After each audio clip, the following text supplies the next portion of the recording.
ৰৈ ৰৈ বিনালে চিনেমাখনে মুক্তি পোৱাৰ লগে লগে আকৌ আমাৰ মনত লাগিল যেন আজি মহালয়া নেকি।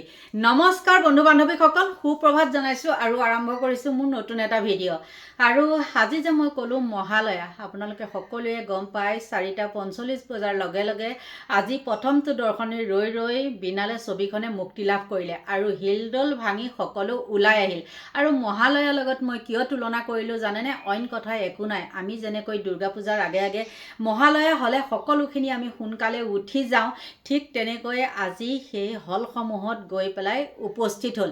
আৰু তাত বয়োজ্যেষ্ঠ কিছুমান ঠাইত দেখিছোঁ, তেজপুৰ নে লখিমপুৰৰ ছাইডে এম্বুলেঞ্চত উঠিও বেমাৰী লোক আহিছে ৰৈ ৰৈ বিনালে চাবলৈ। কিন্তু তেওঁলোকক বহুত বহুত ধন্যবাদ। আৰু তেওঁলোকৰ মানে এনেকুৱাই তেওঁলোক মানে ভাল কাম কৰিছে যিহেতু, সেইটো কাৰণে তেওঁলোক তেনেকৈ আহিব পাৰিছে, কিন্তু আমি ঘৰত থাকিও যাব পৰা নাই। আৰু চাওক, বেমাৰী মানুহ হ'ল বুলিও তেওঁলোকক কিন্তু যেন তেন হ'লেও টিকটটো কাটিব পাৰিলে, কিন্তু আমি পৰা নাই। চাওক তেওঁলোক কিমান লাকি।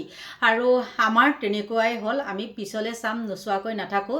আৰু নামনি ছাইডে মই দেখিছোঁ এটা হলত তাত অকণ অপ্ৰীতিকৰ পৰিস্থিতিৰ সৃষ্টি হৈছে। সেইটো হ'ব পাৰে, কাৰণ সকলো মানুহ আৱেগত উতিবাহী হৈ গৈছে নহয় জানো। কিন্তু তাত মানে যান্ত্ৰিক বিজুতিৰ ফলত সময়তকৈ অলপ পিছুৱাই পেলাই চিনেমাখন হৈছে, সেইটো কাৰণে হাই হুলস্থুল হৈছে। আৰু তেওঁলোকেও সেইটো কিছু কথা বুজিব লাগে নহয়নে। কিন্তু তেওঁলোকে মানে যিহেতু সেই পুৱতি ৰাতিপুৱাতে গৈছে আৰু তেওঁলোকৰ খং উঠিব, খং উঠাটো স্বাভাৱিক। সকলোৰে মানে একদম কেতিয়া চাবলৈ পাওঁ তেনেকুৱা এটা হৈ আছে নহয় জানো। আৰু ময়ো যদি তাত থাকিলোঁ হয়, ময়ো এষাৰ হ'লেও মাতিলোঁ হয়, তেনেকুৱা হ'বই। আৰু তাৰ বাদে একদম সুন্দৰকৈ হৈছে। কিন্তু প্ৰত্যেকটোৱে যেতিয়া নেকি হলৰ পৰা চিনেমাখন চাই ওলাই আহিছে, সকলোৰে চকুত মানে চকু পানী।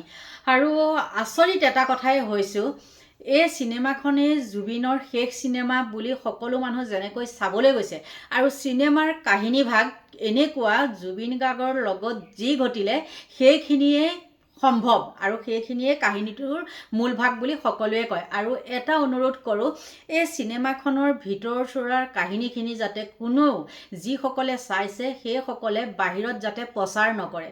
কাৰণ যেতিয়া নেকি গোটেই চিনেমাখনৰ কাহিনীভাগ গম পাই যায় যে বোলে তাৰ কাহিনীটোৱে এইটো, আৰু তেনেকৈ কৈ তাই এনেওতো কোৱা হৈছে, কিন্তু যাতে কোনেও ভিডিঅ' কৰি পেলাই মানে দেখাই নিদিয়ে। আৰু ইয়াৰ আগতেও বাৰু ছ'চিয়েল মিডিয়াত মই পাইছোঁৱেই, তেনেকুৱা যাতে কোনেও নকৰে। মই এটা নে দুটা কাবাৰ গান লৈ পেলাই তেনেকৈ ভিতৰ চোৰাৰ চিনেমা হলৰ ভিতৰৰ এটা মই ভিডিঅ' দেখিছোঁ, শ্বৰ্ট ভিডিঅ' এটা। কিন্তু সেইটো একদম ভাল কথা নহয় দেই, সেইটো বেয়া কথা। ইমানখিনি কোৱাৰ পিছতো মানুহে সেইটো কথা বুজিব লাগে নহয় জানো। আৰু পিছলৈ কি হয়গৈ বাৰু নাজানো। আজিৰ দিনটোত মই যেতিয়ালৈ ভিডিঅ'টো বনাই আছোঁ, এতিয়া মই 1:30 বজাত ভিডিঅ'টো বনাইছোঁ, আৰু পিছত কি হয় গম নাপাওঁ। হয়তো কিবা কোনোবাই কৰিবও পাৰে, অবুজ মানুহবিলাক কথা ক'লেও বুজি নাপায়।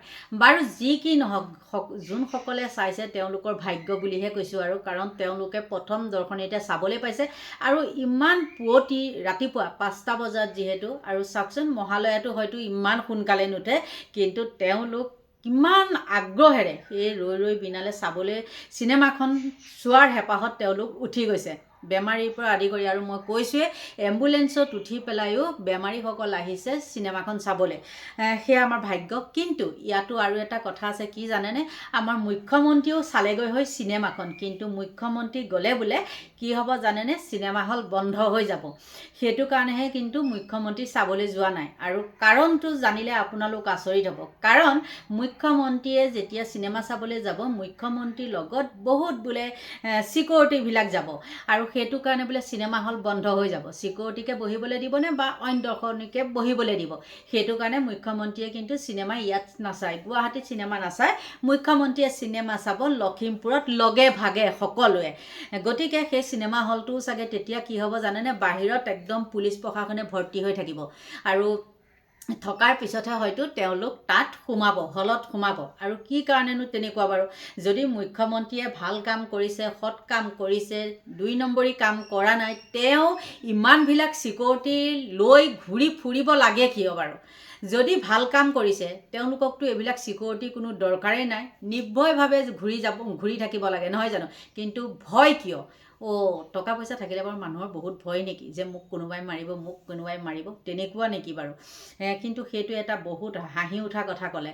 আৰু যদি মুখ্যমন্ত্ৰীয়ে অন্তৰকৰণে জুবিন গাৰ্গক ভাল পায় বা বিশ্বাস কৰে বা জুবিন গাৰ্গৰ প্ৰতি শ্ৰদ্ধা মৰম আছে, তেন্তে হ'লে তেওঁ নিৰ্ভয়ে কোনো চিকিউৰিটি নোলোৱাকৈ তেওঁ হলত চিনেমা চাব পাৰে। সকলোৰে লগত, সকলো জনসাধাৰণৰ লগত তেওঁ চিনেমা চাব পৰা সাহসটো থাকিব লাগে। মই কওঁ, আপোনালোকৰ মনোভাৱ কেনেকুৱা নাজানো, মোৰ কিন্তু মনোভাৱ তেনেকুৱা হৈছে।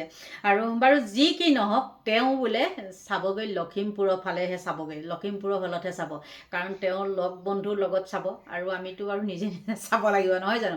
আৰু আমি চাম, নোচোৱাকৈ নাথাকোঁ। এতিয়া আমাৰ মানে ইয়াত টিকটো নাই, আৰু সেইটো মানে অনলাইন বুকিং আপোনালোকে সকলোৱে গমেই পায় গুৱাহাটীত, গতিকে বেলেগত গৈ আমি চাবগৈ নোৱাৰোঁ, গুৱাহাটীতে আমি চাব লাগিব যিহেতু। আৰু চাম, পিছত চাম, যেতিয়া চাই থাকিম, কেতিয়া টিকট পাওঁ কেতিয়া টিকট নাপাওঁ সেইবিলাক চাই থাকিম, আৰু তাৰপিছতে আমি এদিন নিশ্চয় চাম। আৰু মইতো চামেই, মোৰ লগতো 4-5জনক মই দেখাম মোৰ নিজৰ হেৰি দি পেলাই। আৰু এটা কথা আপোনালোকক ধন্যবাদ দিব লাগিব, মুখ্যমন্ত্ৰীক বিশেষতে ধন্যবাদ দিব লাগিব। সেইদিনাখন আমাৰ গুৱাহাটীত হঠাতে দুদিনৰ ভিতৰত টিকটৰ মূল্য হৈ গৈছিলে 900 টকা, কিন্তু মুখ্যমন্ত্ৰীক যেতিয়াই এইবিলাক ধৰা হ'ল, সকলোতে মানে প্ৰচাৰ হ'ল, তেতিয়া কিন্তু টিকটৰ দাম এইবিলাক হলবিলাকক হয়তো তেওঁ কণ্ট্ৰল কৰিলে, আৰু নিৰ্ধাৰিত টিকটৰ মূল্যৰ মতেই তেওঁলোকে টিকট দিবলৈ বাধ্য হ'ল।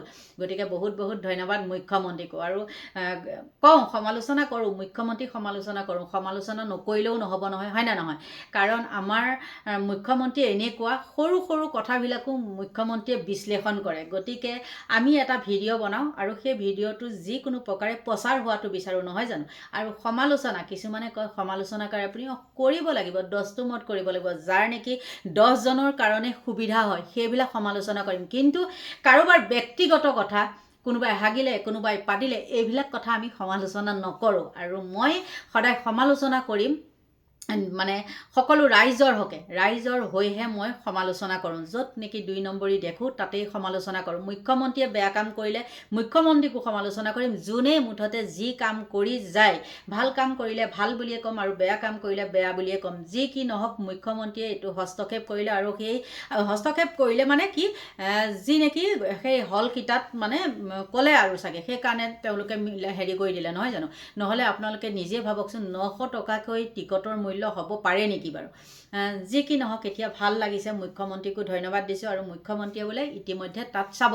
আৰু কেইটামান আপোনালোকক কথা কওঁ, জুবিন সমাধি ক্ষেত্ৰৰ কিছু কথা আপোনালোকৰ আগত ক'বলৈ আহিছোঁ। সকলোৱে গম পায়, সেই সমাধিখন আছিলে ৰাজহুৱা শ্মশান, আৰু সেই শ্মশানখনৰ কাষতেই লাগি আছে, একে মাটিতে লাগি আছে অশোক সিংহালৰ সেইটো হেৰি গুদামঘৰ। আৰু অশোক সিংহালৰ মাটি আৰু অশোক সিংহালৰ মাটি হ'লেহে গুদামঘৰটো বনাব পাৰিব। আৰু তাত স্থানীয় ৰাইজে কিয় কি কৰি আছিলে, কিয় নিমাত আছিলে, সেইটো এটা ৰহস্যজনক কথা। আৰু এতিয়া সেই মাটিবিলাকক লৈ পেলাই লাগিছে। আৰু মই কিন্তু 5-6 মাহৰ আগতেই কৈছিলোঁ যে এইখন ৰাজহুৱা শ্মশান, আৰু এয়া চাওক এই বনিয়াই কেনেকৈ মাটি দখল কৰিছে। মই কিন্তু তেনেকৈ ভিডিঅ' দিছিলোঁ। যোনসকলে মোৰ ভিডিঅ' আগৰ পৰা চাই, তেওঁলোকে নিশ্চয় সেই মোৰ ভিডিঅ'টো চাইছিলে আৰু পাইছিলে। মই সদায় গ'লে জুবিনক তাত হেৰি নিদিয়া আগতে, আজিৰ পৰা 6-7 মাহ বুলি কৈছোঁ, আৰু তেতিয়া মই সদায় দেখাওঁ, কিন্তু এইখন চাওক, এয়া অশোক সিংহালৰ মাটি। আমাৰ কিন্তু দুখীয়া মানুহৰ যদি পাহাৰতে হওক বা জলাশয়তে হওক ক'ৰবাত যদি ঘৰ থাকে, তেতিয়া কিন্তু ভাঙি চিঙি পেলায়। কিন্তু এইবিলাক যে বোলো ৰজাঘৰীয়া মানুহ, সেইকাৰণে এওঁলোকৰ ঘৰ চৰ ভাঙি নেপেলায়। মই সেই কথাটো কৈছিলোঁ, আৰু সেইবিলাক ভিডিঅ' মই বনাইছিলোঁ। আপোনালোকে চাব, মই মিছা কথা কোৱা নাই। আৰু কিন্তু মোৰ কথাই সত্যত প্ৰমাণিত হ'ল।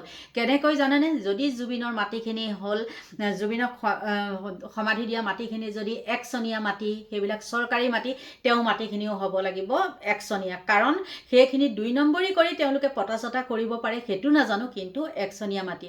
আৰু সেই কমিটিবিলাকতো ডাঙৰ নহয় জানো? সেইখন যিহেতু কমাৰকুছি সেই অঞ্চলৰ এখন ৰাজহুৱা শ্মশান, আৰু এই শ্মশানখনৰ কমিটিৰ মানে কমিটিৰ পৰামৰ্শ মতেহে যিকোনো কাম কৰিব পাৰে, নহয়নে? গাঁওবুঢ়াৰ পৰা আদি কৰি সকলোখিনি আৰু জনসাধাৰণ। কিন্তু তেওঁলোকৰ এটা সন্দেহ হয়, তেওঁলোকে বাৰু এইবিলাক হেৰিৰ লগত মানে ওপৰ মহলাৰ লগত 50-50 কৰি পেলাই তেওঁলোকে বাৰু মাটিখিনি দিছিলে নেকি, তেনেকুৱাও এটা কথা মনলৈ আহে। কাৰণ একদম গাতে লাগি আছে সেই শ্মশানখন। সেইটো এটা ৰহস্যজনক কথা, কি নাজানো। কিন্তু এতিয়া সেই অশোক সিংহাল নালাগে, আৰু কিবা সিংহাল আহক, কোনো কথা নাই, কিন্তু সেই মাটিখিনি জুবিন গাৰ্গৰ সমাধি ক্ষেত্ৰৰ কাৰণে দিব লাগিবই। আৰু সেই ওচৰৰ মানে এচাম মানুহ আহিছে, নহাকৈ থকা নাই। এতিয়া তেওঁলোকে উঠি পৰি লাগিব, কাৰণ প্ৰথমতে কি জানেনে, ডাঙৰ ডাঙৰ মানুহখিনিয়ে প্ৰথম কি কৰে, মুৰব্বীকেইজনৰ লগতে, সমাজৰ মুৰব্বীকেইজনৰ লগতে তেহেঁতে অংকটো কৰি পেলাই, কিন্তু সেই সমাজৰ জনসাধাৰণখিনিয়ে গম নাপাই পেলাই তেওঁলোকে নাজানে। কিন্তু এতিয়া ৰহস্য যেতিয়াতো ফাদিল হৈছে, তেতিয়া তেওঁলোকে এইটো নিশ্চয় গম পাইছে আৰু ওলাই আহিছে সজাগ সচেতন মহিলাসকল। আৰু অলপ মহিলা আহিছে, আজি ভাল লাগিছে। তাত কি হৈছে জানেনে, কিছুমান অপ্ৰীতিকৰ পৰিস্থিতিৰ সৃষ্টি হৈছে। মই আগতেও ভিডিঅ'টোত কৈছোঁ, কিন্তু কি জানে, এইখিনি মহিলা কিন্তু একদম সঁচাকৈ সমাজ সচেতন।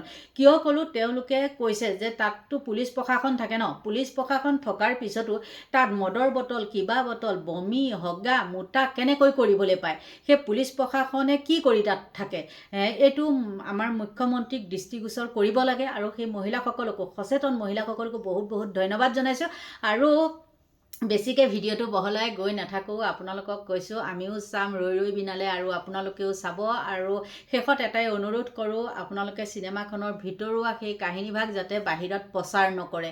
আৰু চবৰে নহ'লে জানাৰ পিছত আৰু মন নাযাবও পাৰে, নহয় জানো? গতিকে আপোনালোকে প্ৰচাৰ নকৰিব, ভিডিঅ' নিদিব। এইখিনি আছিলে মোৰ ক'বলগীয়া। আৰু সদৌ শেষত ভগৱানে আপোনালোকক ভালে কুশলে ৰাখক, তাকেই কামনা কৰিছোঁ। আৰু মোৰ ভিডিঅ'টো ইমানতে সামৰণি মাৰিছোঁ। Bye bye.